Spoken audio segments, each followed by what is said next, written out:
Board Awards on December 5th, 2022. Thank you, Dr. Hopeful. Alumni Rep White, Here. Trustee Octor, Trustee Drakeford, Here. Trustee Glovin. Trustee Glovin, muted. I see him, but I don't hear him. Yeah, he's muted. I see the little red. There you There go. he is. Trustee Glovin. Here. Hey. Trustee Dean. Here. Present. Trustee Moody. Present. Trustee Nutter. Trustee Poe. Here. Trustee Ramirez. Present. Trustee Smith. Present. Trustee Canis. Present. Chairman Marco. Here. You have a forum. Thank you. Okay. First order of business is the consideration of the minutes of the January 17th, 2023 Board of Trustees meeting. Are there any corrections to the minutes? Hearing none, may I have a motion on resolution number 1, approval of the January 17th, 2023 minutes? Move it. Second, okay, roll. Trustee Drakeford. Yes. Trustee Glovin. On the minutes, Trustee Glovin. Trustee Glovin. Yes. Trustee Dean. Yes. Trustee Moody. Yes. Trustee Poe. Yes. Trustee Ramirez. Abstain. Trustee Smith. Yes. Vice Chair Canis. Yes. Chairman Marco. Yes. Minutes are approved. Yes, why don't we introduce our new trustee? Say a few words or tell everybody about yourself. As some of you may know, my name is Joel Ramirez. I am Director of Public Human Services for the City of Patterson, serve on the mayor's cabinet. I served on the Patterson Public Schools Board of Education in the past. I have 16 years of experience prior in higher education administration, and I'm very happy to be here. I'm looking forward to the great work that this board and this institution continues to do for everyone in the state county. Terrific. Excellent. Great.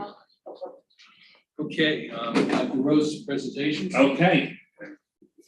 Stephen, you're gonna come on up. So this is about we propose our budget to you, and maybe I'll give some background as we'll let Stephen walk you through it, but let me just give you the background, which really started last month when we started talking about our audit and when the audit was presented.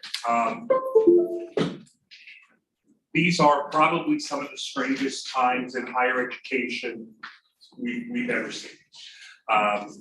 Enrollments are down at, other than the Ivy League schools, most college enrollments are down and have been down, pretty steadily. Most of higher education follows inverse with the economy. As the economy is really good, higher ed enrollments go down. When the economy is bad, higher ed enrollments go sky high. So most colleges like us hit our high enrollment in 2011, 2012. That was the high enrollment. Institutions like us, we're in the more than 50% of our funding comes from student tuition. So as enrollment goes down, revenue goes down. It's just the way it works. Obviously, the pandemic hit all of higher education hard. Urban schools like us got hit the hardest. Enrollments hit even greater. Very few colleges, again, other than the elite colleges in the country, have gotten back to pre-enrollment, pre-pandemic levels. It's going to take a while. This is not anything slow. In addition, we have a demographic decline that is going on. It's not hitting us as hard in the same county as it is in some other places, but there are less high school graduates in New Jersey than there were 5 years ago. And the next 10 years, there's a fairly steady decline in high school graduates. Now, not hitting us too terrible in Passaic County, but what is happening is you've heard of many four-year colleges in the state that are having a problem. Most locally is William Patterson, but New Jersey City University is also having very serious schools over there. So today's paper again with the new president they have. Yeah. It's a problem, I mean, and most of it now, it became, most of the colleges, any of us could have been in serious trouble right now. But we planned ahead. And what you're gonna see tonight is a budget that also plans ahead. You're always trying to find the right balance. As enrollment goes down, the college had to shrink as well. You can't have less students and keep the same number of staff. It just doesn't work. What we've tried to do, if you plan well, you could do it without having to lay off people. You could do it through normal attrition, and you can plan it out in a more deliberate way. What's happened at these other schools you heard of, like just two we just mentioned, they've had to lay off significant numbers of people because they had a budget crisis. They reached a crisis level. So far to this point, we've been able to avoid a crisis, and we're going to hopefully, through what we're doing with the budget we're presenting to you, is continue to avoid a crisis. Now, as most colleges did, during the pandemic, we received a significant amount of support from the federal government. CARES funds, as you heard of the higher education, the HERF funding, and there was 3 tranches of it that came out. Part of it was competitive, part of it was just a formula-driven thing. We did very well, as we usually do on most federal grants and stuff like that. And what we were able to do is stash a lot of money in the bank. We were able to use our reserves, resist spending it, and put it away for a rainy day, and create that rainy day fund. So what we've got and what you're going to hear tonight is a plan for the next several years. We are not going to have a balanced budget. Certainly not this year, and certainly not next year. You're not going to find many colleges in the country that do. But what we've been able to do is, because we've been able to put money away in the bank, we can allocate some of those funds towards filling the hole in next year's budget. Now, the idea is that's fine for this year. We will probably also have a hole in the budget next year, but it's going to be a smaller hole. We can't do the same amount next year.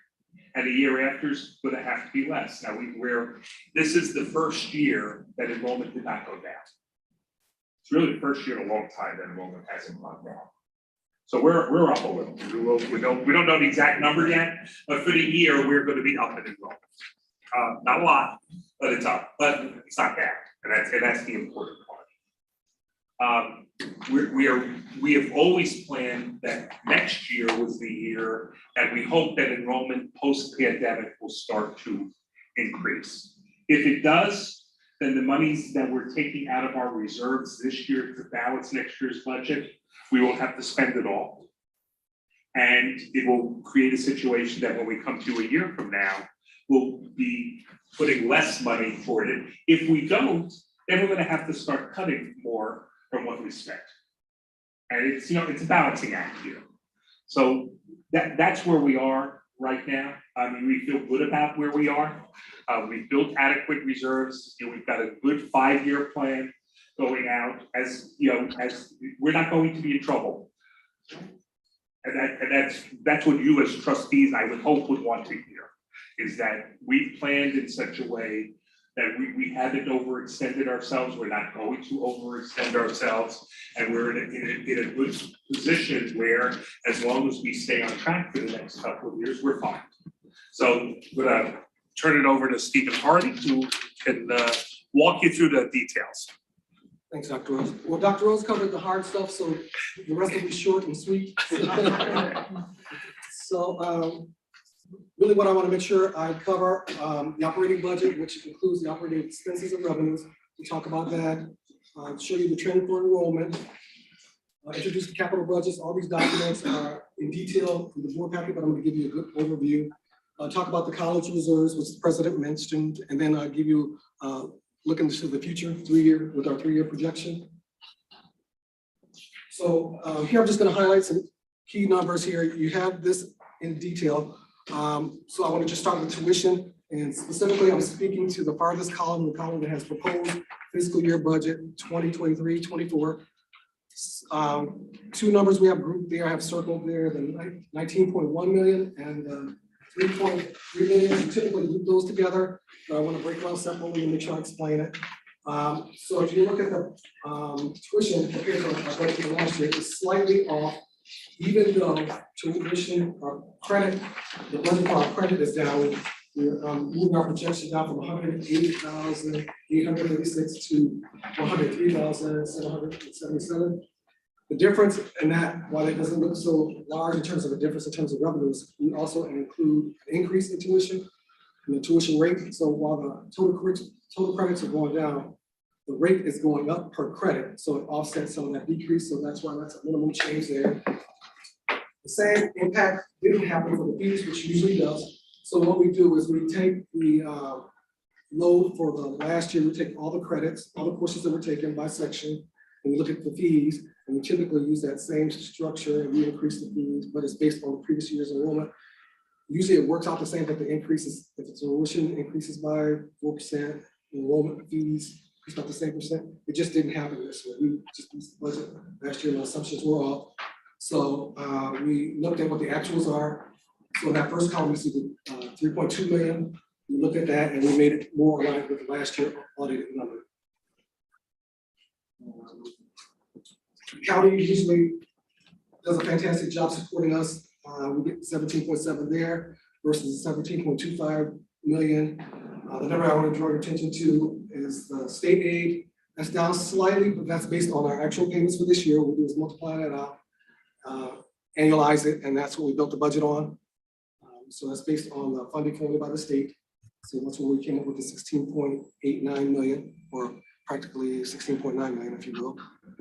The other number that I circled, which the president highlighted and took a lot of the hurt from the comment. So we basically have an unbalanced budget. We need to plug the budget in, so we're going to use reserve to balance the budget. You'll hear me talk about the reserves a few more times, but that's where you see how we balance the budget. We took 2.9 for our reserves to balance the budget.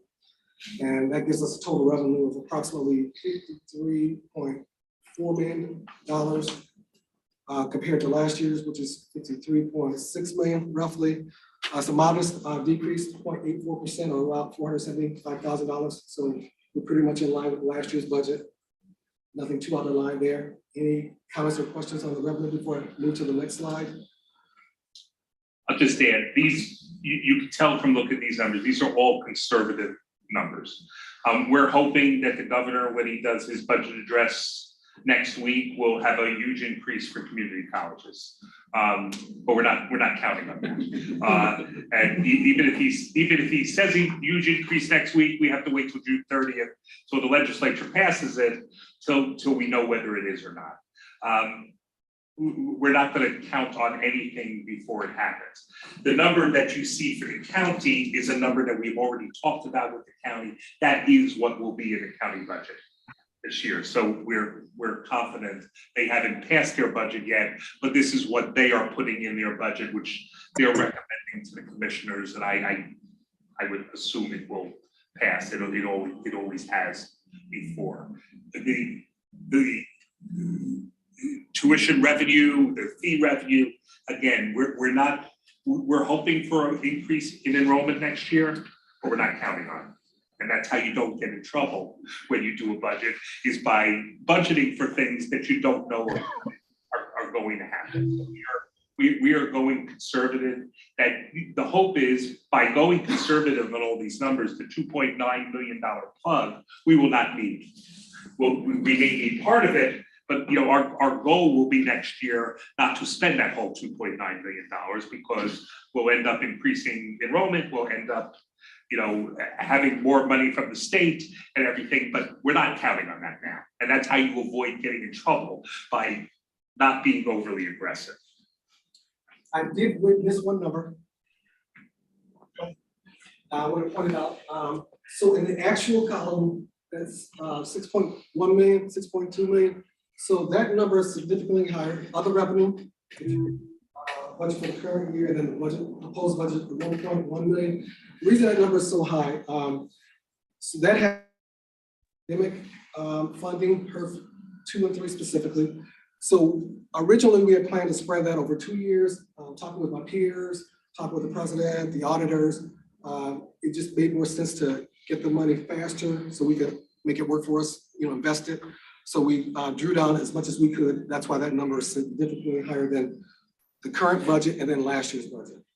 And that was recommended by our auditors to do it that way. So Stephen, how are we doing this year in actual, which I know we're only a little past halfway, versus what was in the budget for FY23? So we're, if I were to convert the budget month to month, we're a little behind from the revenue standpoint. However, where we usually pick up pace or we offset that shortfall in revenue is we have open positions, vacant positions. So we have savings from the vacant positions and then associated benefits. Okay.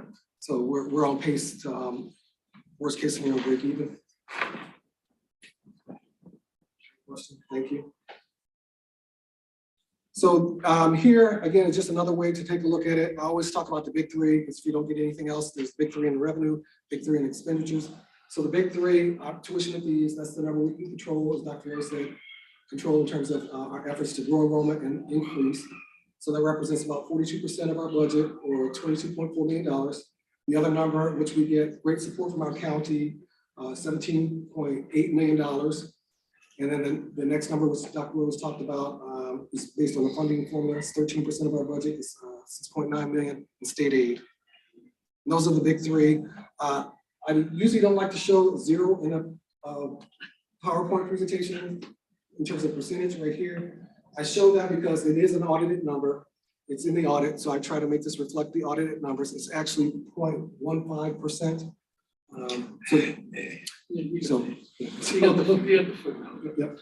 Now, just remember that in the legislation that created community colleges in 1965, the intent was that the state would fund a third of our budget, the county would fund a third, and a third would come from our students.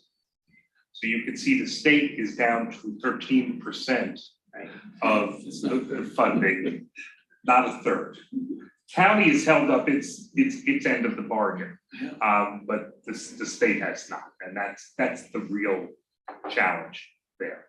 And we constantly remind the governor, every governor, of that, but so far it hasn't gotten through. That's in statute, right? Yes. So here is Should, not shall. Oh, should, not shall. Not shall. Creative way. trend data on our enrollment for credits. I'll just draw your attention to the top three numbers, specifically the 103. That's what I mentioned earlier, the 103,770 credits. So we're basing our tuition revenue based on that number. It's down from the budget, which I mentioned earlier. The current budget 2023 was adopted, which was adopted as 108,836 credits. We feel pretty good about that. Again, looking at the credits are audited, so it's its own separate auditors. The auditors come in and take a look at that. We came in at slightly above 100,000 credits. So we looked at that. So that's a modest increase. We think is very doable. 103,777 credits. Talked with enrollment services, some other folks. Obviously, I talked to the president, and like I said, feel pretty good about that number. Next slide, we go to the expenditures. Here again, if you just look at the total bottom line, it's consistent close to last year's modest decrease, as I mentioned earlier.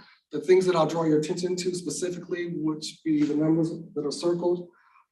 Most of the differences from the budget might be, be due to reorganizations internally, but the two numbers that are significantly down that I highlight compared to the actuals would be because we got CARES funding, we were able to offset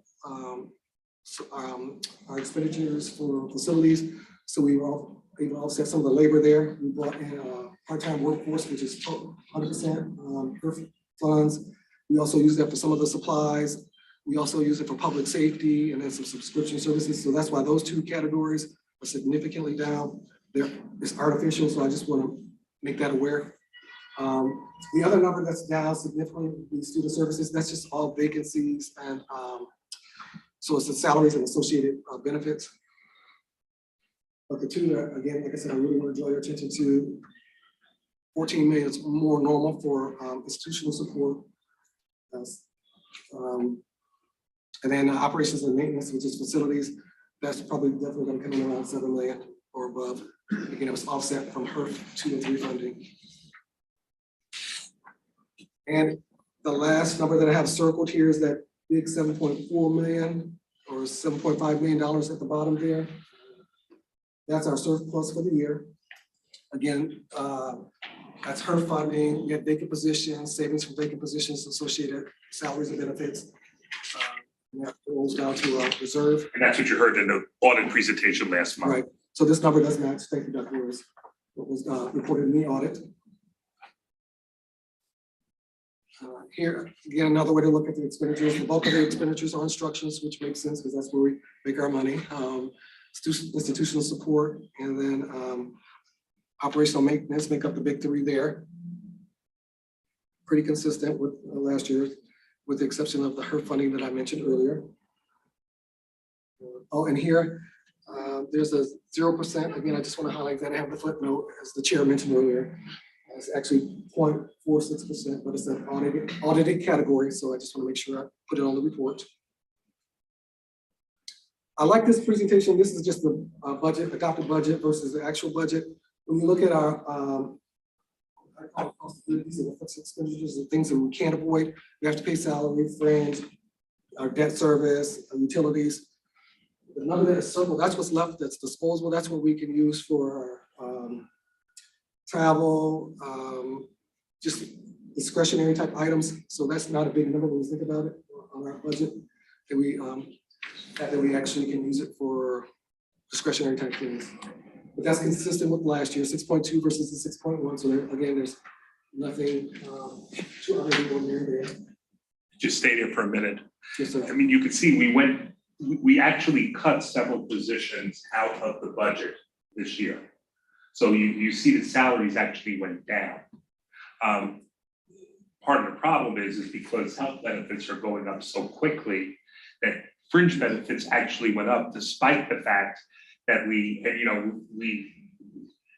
brought all of our contracts to you last year. Most of our contracts have 2.25% raises in them and some other things. So salaries are actually going up. So that's even a bigger cut in salaries, the fact that it is going down in terms of the real number. And that's how we're staying ahead, by slowly lowering expenses and hoping not to spend that whole $2.9 million plug. Thank you, Dr. Rose. Next slide here. Again, we get great support for the county. You see we get $2 million. I broke it out into major categories for our capital for the county, computer and media equipment, furniture is minus 3,200, and the rest comes in from facilities types of items. Chapter 12 is 3.9 million. The bulk of that I want to draw your attention to is tied to, if I include the roofing, it's 3.2 million is tied to energy efficiency type renovations and lighting, the HVAC, chiller, those type of initiatives. So that's the bulk of that spend. And the details in your packet, again, I just want to give you an overview. And you heard the presentation that Mike made at a previous board meeting. What the goal there is that we're hoping when all is said and done, we could save several $100,000 a year in energy by making improvements to our lighting and to basically replacing every light in the college with a more energy efficient lighting and replacing our chillers and replacing this several $100,000 by spending some capital money. We should be able to save, by when it's all said and done, several $100,000 a year. So this is really investing another way that a couple of years from now we could Help the benefits. Right. Thank you, Dr. Rose. If you don't get anything else, this is very important. This is what you want to see. The president always asks me about the reserve every year, so he gets this really well. I want to make sure you all get it. So when we talk about reserve, so we started the fiscal year with $12.7 million. We added 7.4 million, so that got us to approximately $20 million in reserve. So there's some subtractions. The first is emerging workforce. That's our fire science building. We got go bonds, and part of the go bonds was we had to contribute something from a surplus from our reserve. So that's what that represents. The next item is we have a project with the technical education building. There was a contribution that we had to contribute from our reserves for that. That's the 1.1 million, 1.12. And then I mentioned to you earlier, we had a structural deficit in the budget. I needed money to balance that, of course, with the president's approval. That's the 2.9 that you see there. So that brings our reserve down to 15.7. So I will say to you, that is a big number, but as the president said, enrollment's down. So typically when enrollments are up, you build this reserve. But when enrollment's down, you need that money to balance the budget. And so that's what we're doing. We're balancing the budget. We're prepared for emergencies. And so that's what that money's for. In terms of outlook, what is the outlook? Any questions on this slide for everyone? And that's what I was talking about when we first started. That shows that going into next year, we will still have almost $16 million in reserves. And we hope not to spend 2.9 to plug the budget, but even if we had to, we could. And that's why I could be confident that we're not going to be in the same trouble that these other colleges are in, because we've built a cushion and are budgeting conservatively and have money in the bank ready to deal with it if we do get I have a problem. Is there a cap for the fund balance that you can, or colleges is unrestricted? Understood. But by, again, I said earlier, about 6 million, 7 million would be the right size rainy day fund for the college during normal times. So we would never want that $15.7 million number to get below $6 million. That's where we want to be. So right now we are running high, and 2-3 years ago, we did not have 6 million in the bank. We have it 4%. No, we do not have. That's nice. No. And so this is a big number. So how might we use it in the future? So I know these numbers are really small. Really, I just need you to focus on the bottom number. That's 3 years out to 2027. And it just assumes the same assumptions that I talked to you about earlier: 3% increase in tuition, 2% increase in county funding, state aid increase 2%, rentals 4%, flat for our other revenue, 2.5% salaries, and then fringe benefits. And so you see we have a deficit of 2.1 in year one, deficit of 1.9 in year two, deficit of 1.8 in year three. So again, I talked about the plug, this number here. If we didn't have this plug, this is what we would have a deficit of 2.9 here. And so assuming everything happens the way I predicted will, which it won't, those numbers will be here so we can balance, we can balance the budget. And Dr. Rose is always asking, well, how will we look in 3 years? How will we look in 3 years? So we refresh this throughout the year. This is the latest and greatest. And so if everything happened the way I said it, I'm predicting here, it's roughly $6 million would come from the fund balance. So this fund balance would drop to about 9 million. That doesn't assume us doing any special initiatives or there's an issue where the elevator breaks or anything like that. Hey, Steve, Yes, sir. could I just ask you a quick question on that? Does that assume that enrollment is going to be flat or go down or up? I mean, I'm a little that I'm not. What the assumption is made on that regard? 3% increase, modest increase, 3%. Over per year, you say, or So over the. That's a good question. So the combination of the credit increase and then tuition gets us to a 3% increase in revenue. Yes. Right. Not 3% in enrollment, 3% in revenue. Yes. So basically flat enrollment. Basically. Flat. Okay, that's the question. Thank you. And we are hoping to do much better.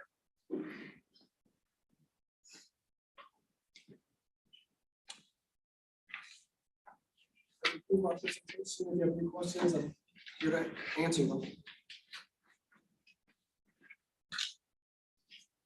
You all agree? Good. Well, good, thank you.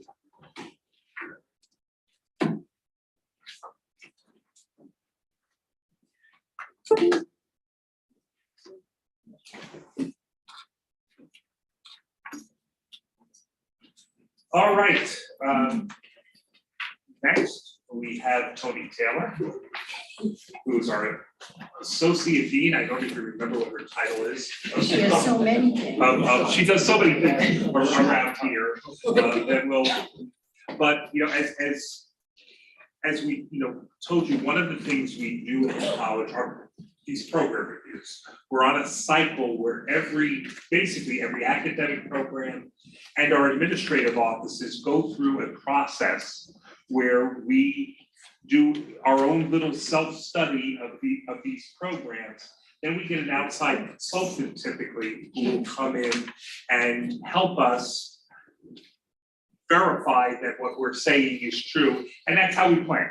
And that's how we make sure we're constantly improving our programs. So we routinely have been bringing as we complete some of these program reviews, we bring them to the board so you can see what we're doing. And I asked Tony if she would come tonight and talk about developmental English program review. So Tony, it's all yours. So it's Associate Dean for Academic Affairs, but when I ran Developmental English, it was Assistant Dean, right? So I'll preface this by saying I did run the department from 2016 till about fall of 2022. We conducted our program review for the academic year of 2021-2022. Our consultant was Dr. Clark from LaGuardia Community College. She is an English professor and she is also the coordinator of their ALP program, which we'll talk about because we have an ALP program here as well. So she conducted her site visits. She met with us, she met with Dr. Kamimi, Dr. Stasis, our faculty, our academic specialists. She also had focus groups with students, and I included some of the student feedback in later slides, which we'll talk about. So with our program review, we essentially looked at our program, right? We looked at our strengths, we looked at our weaknesses, what we could capitalize on, what we can improve upon. So what I'll start with is just an overview of the program, so you have some understanding of developmental English here at Passaic. So we have two pathways, right? Our traditional pathway on the far left is assuming that a student takes the AccuPlacer or multiple measures, however we're placing them, and they would place into DE10, which is our first level. That's usually a student who's somewhere around the 8th grade reading writing level, right? And they need to improve upon their skills to move forward. At that level, we focus on reading comprehension in the beginning of the semester, and then we move on towards building their essay writing skills, right? If the student were to move on to DE20, which is the second level in that traditional track, we then start emphasizing stronger writing skills, argumentative skills, a research paper to prepare them for college level classes, right? From there, the student will move on to EN 101, which is our college comp. So the traditional pathway would take a student a full academic year, right, to complete. What we introduced officially in 2017 was the ALP. So this is the Accelerated Learning Program, and that model comes from CCBC, so the Community College of Baltimore County. And they have accelerated programs for English and for math. And the idea is that we are reducing the time that students spend in developmental classes by giving them the opportunity to take a college level English class, but also have support, right, with a developmental class. So again, on the right-hand side, if we're assuming that a student started at the DE10 level, they would take the DE10 class that first semester. And for a student who really shows promise, they are placed into that accelerated format. And that cuts down the amount of time that they would actually spend in developmental. It would give them the opportunity to take college level classes. And they're also given the opportunity to take other gateway courses, which we'll talk about in a few slides. The good thing to note for our students, and that's on another slide, is that most of our students, 81%, they place in at the DE20 level, right? So most of our students are only spending about one semester in developmental English before they move on to college level courses, right? This is our student profile for the 2021 academic year. We had about 550 students, 60% attended full-time. This is an interesting statistic that I added, and I'm gonna talk about that, right? So 83% identified as English as their first language. And for developmental English, you would assume that you have native speakers, people who are native to the country. We have 12% who identify Spanish as their first language. We are starting to see an uptick in students that we call Generation 1.5ers. So they have went to the American school system, but they have family members who were probably first generation to the country, right? So Spanish is the primary language spoken at home. I think that 5% is also, that's remaining is a mix of Arabic or what have you. So it's the student who is navigating the world in English and school and so on and so forth, but when they go home, they're speaking another language, okay? And what we're starting to see in the classroom because of that are some ESL considerations with some of our developmental English students. So that's something that we're paying attention to now that we want to address. When we looked at the pass rates for that academic year for the fall semester, our DE10 students were passing at a 65% rate. Our DE20 students were passing at a 58% rate. And our 025 students, that paired course, was a 69% rate with the, and when they took the EN 101 class, they had a 70% pass rate. So we always look to see how we can improve upon these rates, right? So later on, we're going to talk about some initiatives that we had. To speak to the failure rates, we noticed that in our DE level classes, there was a high level of F and XF rates, and XF rates are for students who stop attending for at some point, right? So we want to figure out how can we retain those students. We'll talk about that in a little bit, all right? Our retention rate for that year was 78%. So that means our students who came here, took the class, passed, and moved on to the next class, right? After a year, we still retained about 63% of those students. So it would be safe to assume that those students moved on to college level classes if they began at the DE10 level or at the DE20 level, which is good, all right? During that year, we started a soft pilot of giving students at the DE20 and DE025 level the opportunity to take college level classes, right? So they were able to take public speaking, that's our EN 106. They also took college success classes. They also took intro to psychology or intro to soc, right? What we found were that students performed strongest in the college success courses, the sociology course, and public speaking. I believe, if I remember, the college success courses, they passed at a 72% rate. The other two courses, they either hit 70% or were close, right? And that also helped our argument to other departments to avail their gateway courses to our students, right? So later on, you'll see a chart with the current offerings of college level classes for students at that DE20 and 025 level. Something that we also did right before the pandemic, which actually turned out to be a lifesaver for us. I was approached by Dean Fallon with an opportunity to have developmental English students switch from a physical textbook to OER, right? And what we needed to do was vet our academic specialists and our faculties to kind of research material that was available on the internet for free that would still give the students the material or the content that they needed to be successful in the courses. So we moved to that OER content in summer 2019. We had a study, we saved the students who attended DE classes in the summer, we saved them $10,000. For the fall, we saved them $36,000, and then the pandemic hit, right? And in the spring, and that transition was a little easy for us because the material was online. Students didn't have to scramble to get textbooks because now everything is OER, right? And we've continued with that, and it's made the experience much more user-friendly for students because now they just need to navigate on Blackboard and all the material is waiting for them. And that eliminates a textbook as a barrier.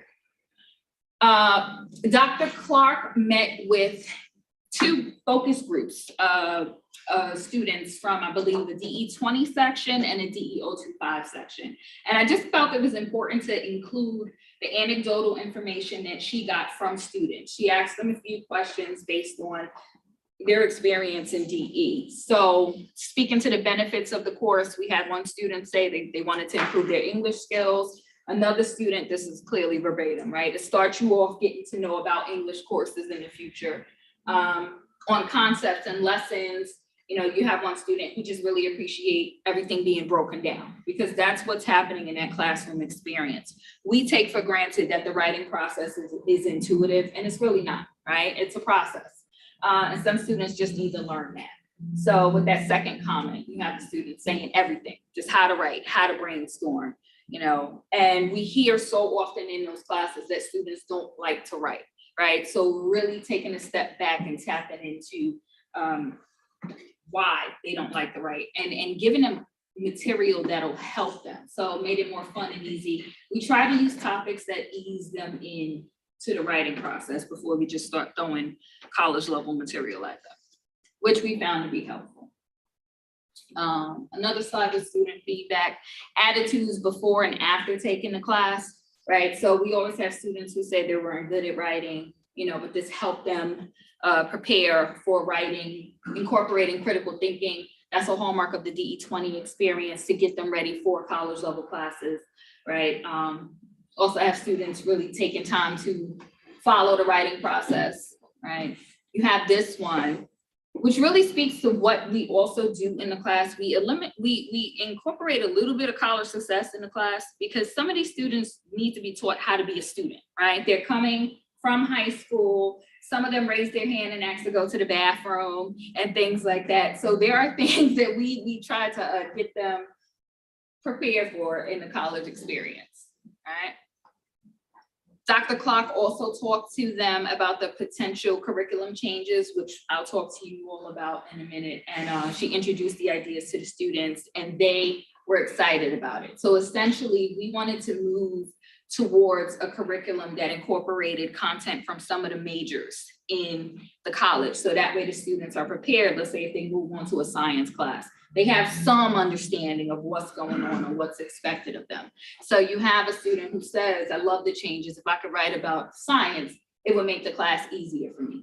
And we do understand some of these students are science majors, some are math majors. And sometimes what we find is that we have students who place into MA 108, right? So they're very strong with math, but then they may be in DE 10, right? So writing is not their strong suit, right? So we've seen that as well. So something to engage those students.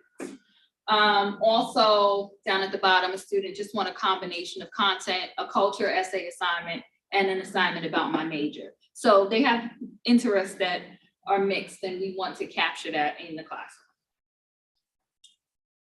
In terms of areas of growth and recommendations from Dr. Clark, we, as a department, we're always looking at ways to improve pass and retention rates. What we have done to address that is revising the curriculum, incorporating assignments that get students interested about their major and about the experience they're going to have at the college, looking forward to future careers, all right? Attend to the developing the affective skills of students. So Dr. Clark wanted us to really tap into the student experience, right? Is there a culture of learning that's there for them? Are they being supported and things of that nature? And just seeing how that can help them in the classroom experience. She also suggested an outcome for the development of technological literacy. And this is very interesting because the pandemic has taught us that even though younger people use smartphones and Fortnite and all this stuff that's technological, they're not keen on Blackboard, right? Or even using Microsoft Word to type a paper, right? So we had to really take a step back and incorporate that into the first couple of weeks of the semester as well, which I'll talk about. Expand acceleration opportunities and provide support, and also revisiting our lab format. So before the pandemic, students attended lab in person as a part of their class experience. They would spend 50 minutes twice a week in a lab going over certain content, right? We shifted that content online in recent years, and we revamped the lab, which we'll talk about in a few minutes. So in terms of what we did to address those areas of growth, our current progress, I want to say in 2020, I think fall of 2020, we moved DE 10 and DE 20 to the 12-week semester, right? So usually it was offered in a 15-week semester, and then the 12-week semester was just truly a late start for students who missed it, right? But now we were intentional about moving these classes to the 12-week. That gave us 3 weeks to create an enrichment program for students who were starting at the DE 10 level. And within this enrichment program, students are taught how to use Microsoft Word, how to use Blackboard, how to navigate the new college student portal and things of that nature. And they're also given a refresher for writing essays, reading comprehension, so on and so forth. And at the end of those 3 weeks, we reevaluate or reassess the students in terms of a diagnostic. And if we find that students in that program show potential to do well at the DE 20 level, we move them up, right? If students are not able to move up, they are at least better for being in the enrichment program going into DE 10 and being more prepared for that classroom experience. On the tail end, at the end of the semester, we have a second chance boot camp for DE 20 and DE 025 students. If they earned a D grade, there's a 2-week program for them to attend. And if they're successful in that program, we'll allow them to move on to EN 101. So we will not hold them back, right? We don't want developmental education to be a barrier to them, right? We're here to support them and move them forward. So we have that enrichment and a second chance boot camp as opportunities for those students to move forward, all right? With the curriculum changes, DE 20 and DE 25 have always had some component of a career project towards the end of the semester. So we just really revamped those. At the DE 10 level, what we did towards the end of the semester, we introduced a segment of the Intro to Psychology chapter. In that chapter, which is an OER textbook as well, in that chapter is just a section about careers. So it talks about what a research psychologist does, what a counseling psychologist does. It's easy to read, it's user-friendly, but it also speaks to careers, right? And also speaks to a major that's here. And we use that same exact textbook in Psych 101. So now the students are familiar with this. Should they move on to DE 20 and should they take Psych 101, they know how to use the textbook now. They know what's in the textbook. And so that's kind of like a soft introduction to that class, to that career. We hope to include other assignments like that based on different majors, right? So that's the start of those types of curriculum changes. That's just got them forward thinking into majors and careers.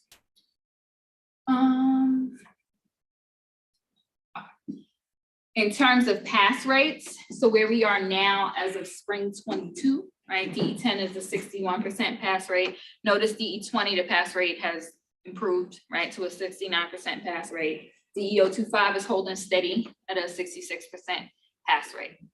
Another set of percentages that I wanted to highlight, which is really, I think it's a testament to how well developmental English prepares its students. This is still based on spring 22. What these numbers at the bottom is looking at are pass rates in EN 101 based on where the student started, right? So if the student started in DE 10 and then moved up the channels and took EN 101, they passed 73% of those students passed EN 101, right? Same thing for DE 20. If they started at DE 20 and then moved on to EN 101, 74% passed that class. The interesting thing is you have these students, these are students who place directly into college level classes, EN 101. They pass at a 61% rate, right? So what this is telling us is that we are preparing our students, right, for success when they move on to EN 101, so much so that they're surpassing the students who place directly into college level English, right? So we're doing all right. I mentioned this earlier in terms of the opportunities for students to take college level classes at the DE 20 and DE 025 level. This list has now expanded, right? So in addition to taking college success, intro to psych, intro to sociology. They can also take art classes, intro to criminal justice, communications, culinary, music. This is what, sanitation, intro to kitchen management. And this is theater, right? They are also at the DE10 level able to take a few classes as well, right? So this is speaking to the good work done with the CSS, with Dr. Norman. She made a lot of connections with the chairs in college level departments who were willing to open their classes to our DE students. And really it was pretty much based on their performance in previous semesters in certain classes, right? And now I run some of those departments, so I don't think we should have any barriers anymore.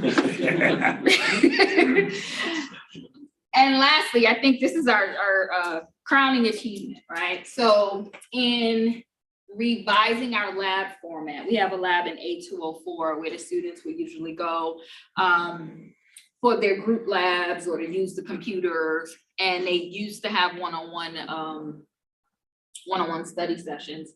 What we've done is completely revamp the model. We changed the name. It's the Academic Retention and Completion Center, right? And it's run by our coordinator, Dr. Hunt, right? And the whole idea is that this is a place where students can come and this is their hub, right? This is their hub for learning. This is their hub for support, right? We now have tutors. They're at the bottom. I'll introduce them in a minute. We have our learning coaches, and what our learning coaches do is that they outreach students who may be having some type of problems in their DE classes and ELF classes, right? The instructors would refer the students to the ARC, right? The learning coaches would meet with them. Sometimes it's barriers in terms of time management. Sometimes students are misplaced in classes and so on and so forth.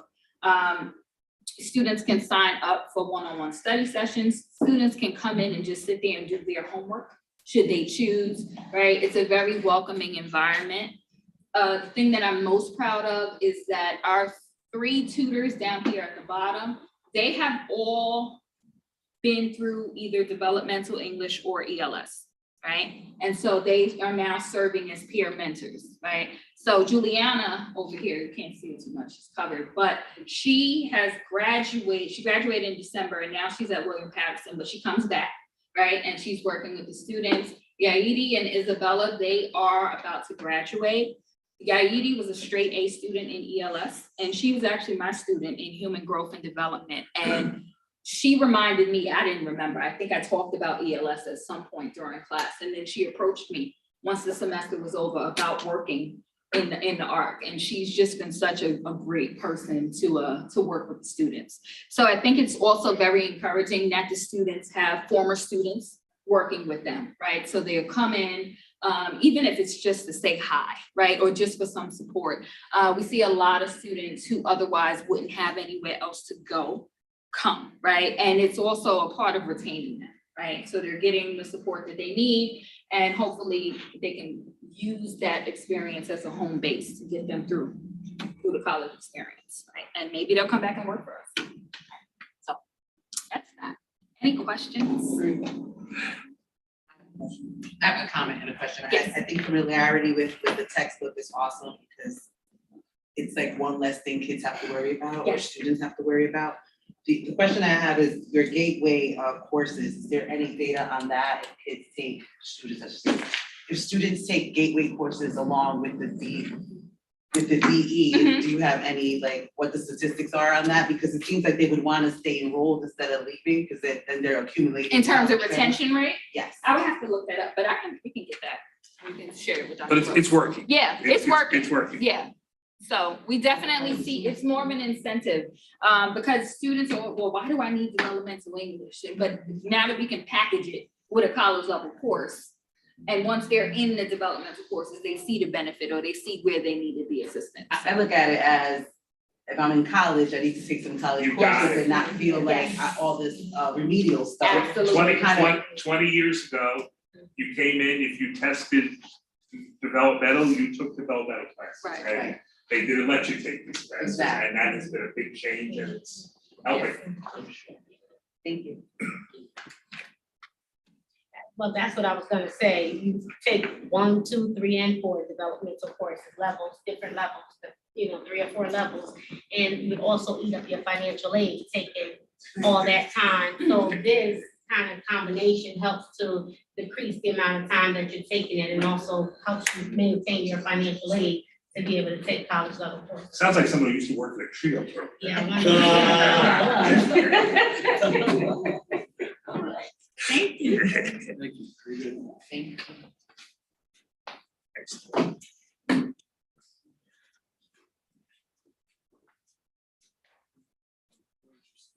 Yeah, purchases of goods and services, nothing, too exciting there, but happy to answer any questions about any things there. We're happy that a couple of, where we are finally able to replace some roofs on some buildings. So it's good. Well, I will tell you, we keep hearing these supply chain things, and boy, on certain things like roofing, getting people to bid on these jobs has not been easy. Lots of delays, lots of price increases, but fortunately, we were able to get some good contractors who were going to be doing some of the work for us. Check them out, and they were okay, so we're pleased about that. So I think we're in good shape. Public hearing. Yep, look, we have a public hearing on the budget, which is required by law, is basically for you to ask if there's any. Yeah. Does anyone wish to be heard on the budget?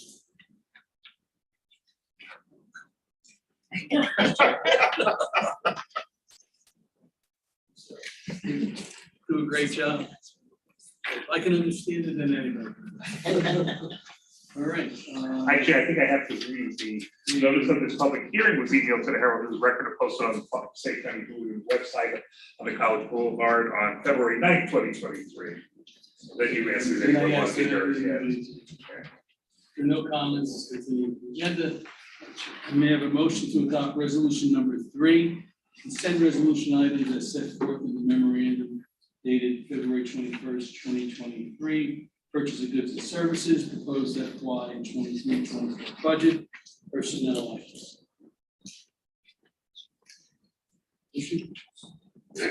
Second. Okay.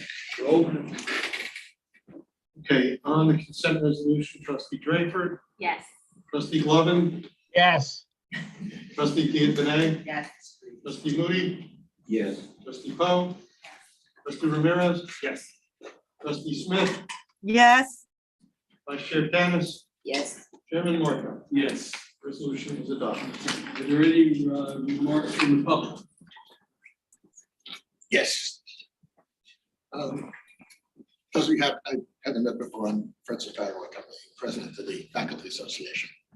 And last December, the board saw fit to reappoint 3 of our faculty to their 6th year, which, as you all know, will grant them tenure in the fall. And as I talked to my colleagues around the state and listened to the horror stories, it would have been so easy for the board to say, look, we just can't afford it now. And the fact of the matter is, you showed the confidence in us to reappoint our faculty and in our process, and Dr. Kanimi, Stasis, and Dr. Rose. And I'd just like you to know how much that's appreciated by us. Because I can actually look into those presidents' meetings and say, really are we all in this together? It's a very important thing. Thank you very much. Thank you. Are there any other remarks from the trustees? Yep, I've got one thing, just a couple of things that have happened in the next couple of weeks that, so one thing is, one of your responsibilities as trustees is to evaluate me. So we're gonna be sending out a survey to you, which we hope that you will return. And we do, the other thing we're going to do in the next couple of weeks, it's also important for the board to evaluate yourselves. So we'll be sending out a self-assessment for the Board of Trustees. Talk about. Money, huh? Good. Sharon. Oh, trustee Smith is in the house. Yeah. So we'll ask the trustees also to do that, and when we go on these trips, as many of you have done with us in the past, we get a chance to talk about some of the things that we have. Several of our wonderful trustees accompanied us to Washington recently, and we talked about ways that maybe, some of them expressed some interest in possibly getting more involved, maybe creating some committees or doing something that will help the board function better. So probably filling out this self-assessment, we'd like to plan a retreat where the board could spend a little extra time together and, talk about some of these things, about ways we can improve how we function here. I think that going to that conference really invigorated us and made us feel learn some stuff. This might be a good time to say something about what. So we're ready, we wrote a report, we met. Please, go ahead. We met, and so, one of the things that we could appreciate is the opportunity to communicate with other trustees across the country that work at the colleges, some of them, appreciation for students coming and really showing the work that they do at community colleges.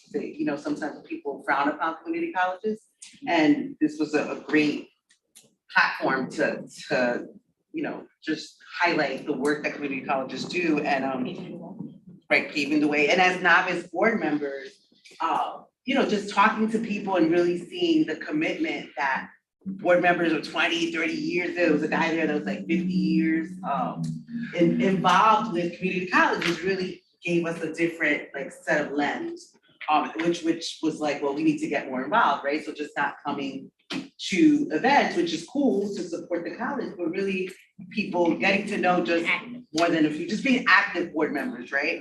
And the difference between this college and some of those colleges that have 50,000 students, that was also very eye-opening.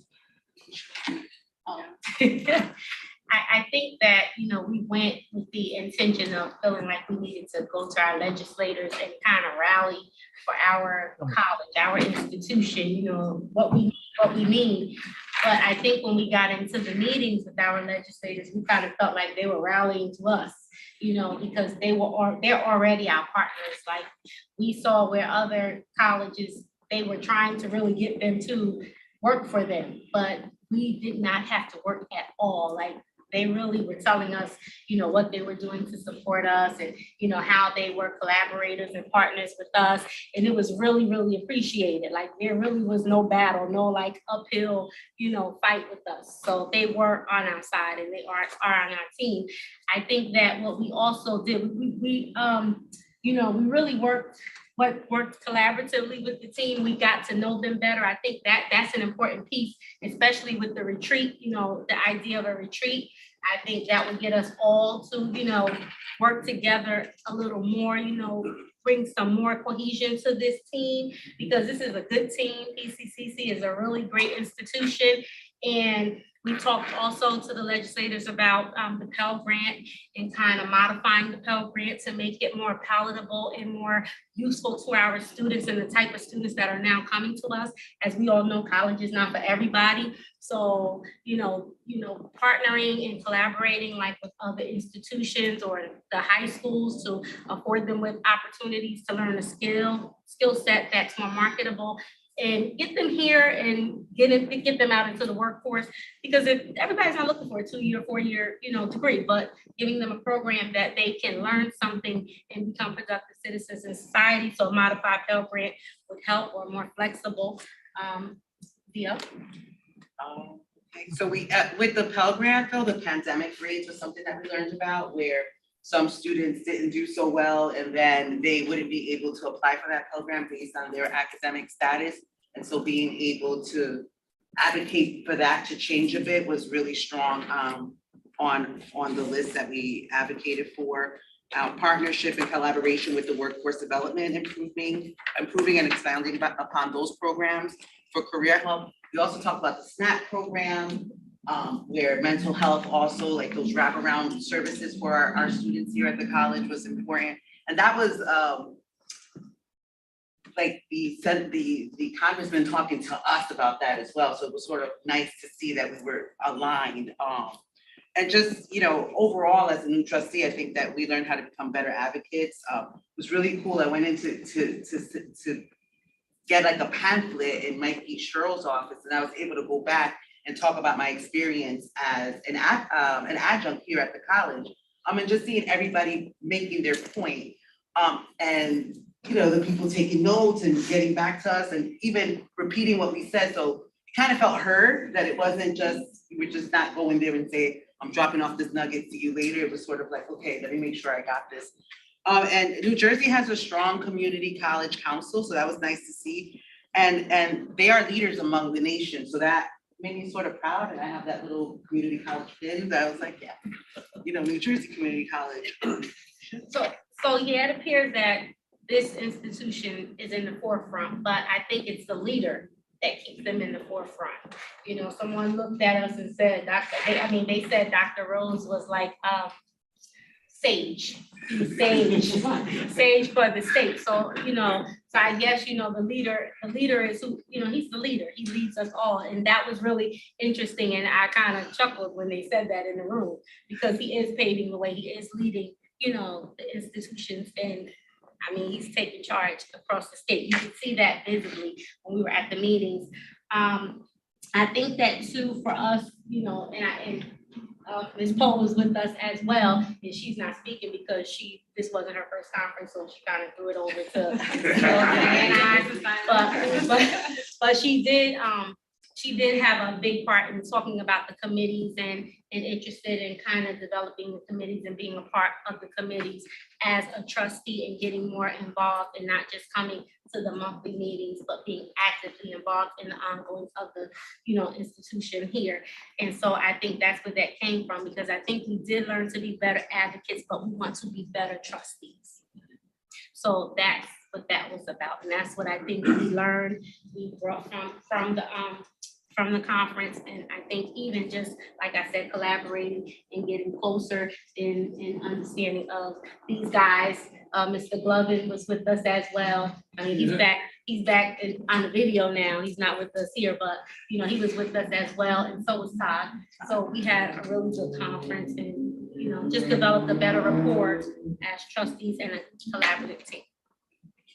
The one thing that was real powerful was students. Like when they spoke, people really listened. And so just looking forward to attending a conference with one of our kids. I'm just saying kids are students, right? Because some of our students are older, but it's nice. And I know we're award winning. And we don't want to apply for every award just to say we won, but I think that just, putting our name out there more is important. Thank you. Absolutely. What's up? Mike, you want to say something? Okay. Well, the only thing that I could really add to what my colleagues have discussed is I got a sense when I was there at the conference that like us, a lot of community colleges are looking at the non-traditional educational opportunities that are out there. And many of the kind of courses that we're now looking at are things that they are looking at as well to make community colleges more relevant in regards to kind of non-academic activities that traditionally were not done by community colleges. And that may be what the future lies, not only for us, but for community colleges that attended this conference throughout the United States. At least that's the kind of sense that I got from it in the conference part. That's true, very true. Well, Dr. Rose mentioned about the retreat. I think that's a great idea. We'll brainstorm and come away with something. Yeah. Right. Yeah, I think as a superintendent, I get it with your board. Like I understand that, but we really want to be a support. Not like we don't want to jump in lanes that we don't belong in. Yeah. Think for yourself. Just want to reassure you. Yeah, speak for yourself. We don't belong in the way. When I hear retreat, the hairs in the back of my neck go like. Right, because those could be really challenging sometimes, right? Oh, yeah. Anybody else? Okay, I have a motion to adjourn the meeting. Move it. Second. Okay, roll. Trustee Draper, Yes. Trustee Blevins, Yes. trustee Giovanni, Yes. trustee Moody, Yes. trustee Carlo, Yes. trustee Ramirez. Yes. Trustee Smith, Yes. Vice Chair Dennis, Yes. Chairman Marco. Yes. Take care, all. Thank you, everyone. Right.